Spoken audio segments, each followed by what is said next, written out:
जी शीना जी, आप अब दिल आशिकाना प्रोजेक्ट में नहीं है, क्या कारण है?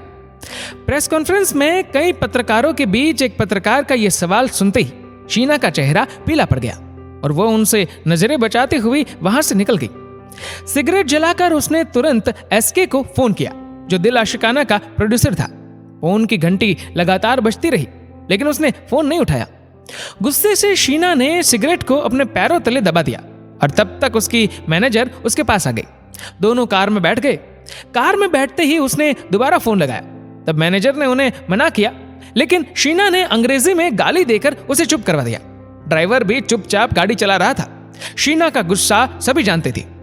एसके ने आखिर फोन उठाया और शीना बिना सोचे समझे उस पर बरस पड़ी। तुमने क्या समझ रखा है? तुमने मूवी से निकाल दिया और मुझे बताया तक नहीं। अरे मेरे बदले उस नई लड़की को ले लिया तो क्या होगा पता है? पीट जाएगी ये फिल्म, तुम बर्बाद हो जाओगे, समझे?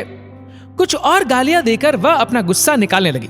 तभी प्रोड्यूसर भी बोला, शीना तुम अपना देखो, प्रोजेक्ट तुम्हारे पास नहीं है, तुम अब हीरोइन नहीं बन सकती। यदि भाभी का रोल करना हो तो बोलो। तभी शीना ने फोन पटक दिया। शीना अपने आलिशान बंगले में आ गई। घर में कोई नहीं था। शीना ने पर्स को सोफे पर फेंका, घर की सारी लाइट चालू कर दी। सामने रखी ढेर सारी ट्रॉफी को देख उसकी आंखें चमकने लगी। वह अपने कमरे में पहुंची, जहां उसकी बड़ी बड़ी तस्वीर लगी थी। पिछले 15 साल से फिल्मों में काम कर उसने जो मुकाम हासिल किया था, आज मानो चकनाचूर हो गया था। अब तक लोग 1 साल पहले से उसकी डेट्स लेते थे। अपने घर वालों को मिलने का भी समय नहीं था। शादी का तो मानो उसने कभी सोचा ही नहीं था। उसकी जिंदगी में 3 लोगों ने उसके दिल पर दस्तक दी और शादी का प्रस्ताव भी दिया, लेकिन शीना को बंधन नहीं, आजादी पसंद थी।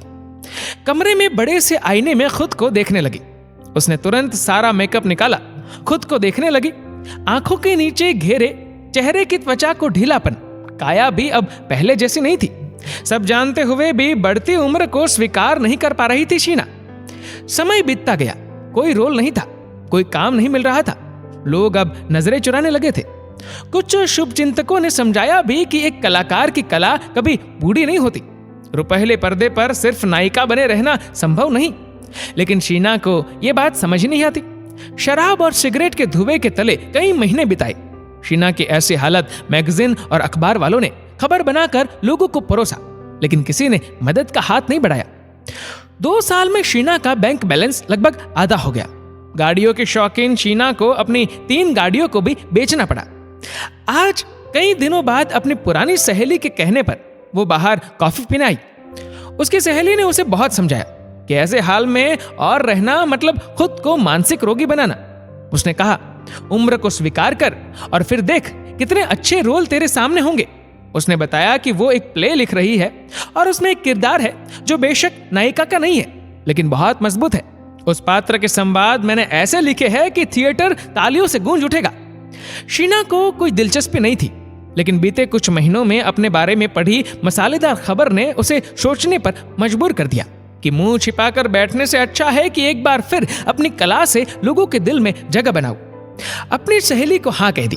फिल्मों की टॉप की हीरोइन अब फिर एक बार थिएटर करने जा रही थी। जहां से उसने शुरुआत की थी, आज वो वहीं थी।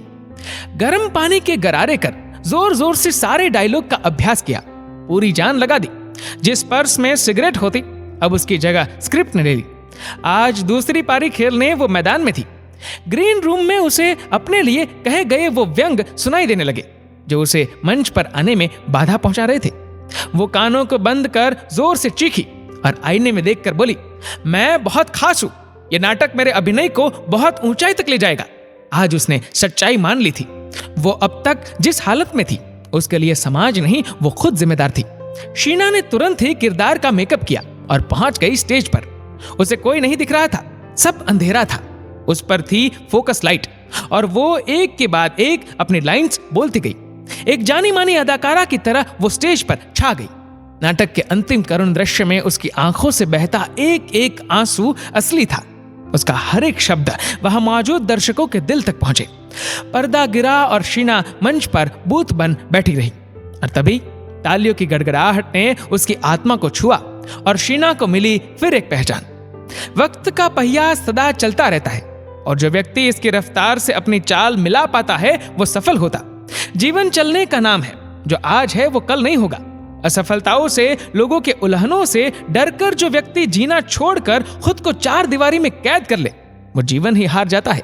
इसलिए खुद को मजबूत करिए, खुद के हुनर को पहचानिए, मेहनत करिए और खुशहाल जिंदगी को गले लगाइए। दोस्तों, ये कहानी लिखी है पायल धाबलिया ने, और आपकी इस वीडियो के बारे में क्या राय है नीचे कमेंट करके जरूर बताएगा। और अगर वीडियो अच्छा लगा हो तो इस वीडियो को लाइक करेगा, शेयर करेगा ज्यादा से ज्यादा लोगों तक, और ऐसी ही और भी इंस्पिरेशनल वीडियोस के लिए सब्सक्राइब करें हमारे यूट्यूब चैनल को और फेसबुक पर फॉलो करें हमारे पेज को। धन्यवाद।